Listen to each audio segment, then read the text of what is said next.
এখন বাসছে 7:30, এখন আমি আবার স্কুলে যাচ্ছি কারণ আমার 8:30 থেকে 9:30 অবধি ক্লাস আছে। এরকম কেন সেটা একবার শুনে নাও। আমি একটা বোর্ডিং স্কুলে পড়াই। বোর্ডিং স্কুল মানে মেজরিটি অফ দ্য ছাত্র এখানকার হোস্টেলে থাকে। তারা বাইরে থাকছে, বিহার থেকে আসছে, কেউ থাইল্যান্ড থেকে, সিঙ্গাপুর থেকে, নেপাল থেকে, বাংলাদেশ থেকে, তো সব জায়গা থেকে স্টুডেন্ট এসে এখানটায় পড়ে। তো ডে বোর্ডিংয়ের বাচ্চা, ডে বোর্ডিং মানে যেটা তোমরা জানো যে বাড়ি থেকে স্কুল যাবে বা স্কুল থেকে বাড়ি আসবে, সেই ধরনের বাচ্চাদেরকে বলে ডে বোর্ডিং স্টুডেন্টস। এবার ডে বোর্ডিংয়ের সুবিধা কি, স্কুলে কিছু না বুঝতে পারে ক্লাস আওয়ার্সে, তারা কি করে বাড়ি থেকে টিউশন নেয়, কোচিং নেয় বা অনলাইনে দেখে লেকচার্স। তো সেটার কারণে তাদের ডাউটস ক্লিয়ার হয়ে যায়।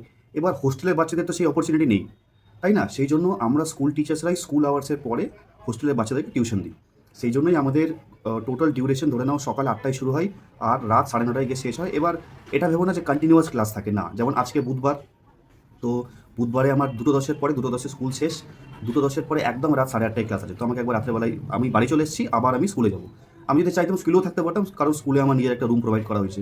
তো এগুলো কিছু জিনিস আমাদের স্কুলের ব্যাপারে তোমাদেরকে শেয়ার করলাম, যারা বোর্ডিং স্কুলের ব্যাপারে সেরকম জানো না।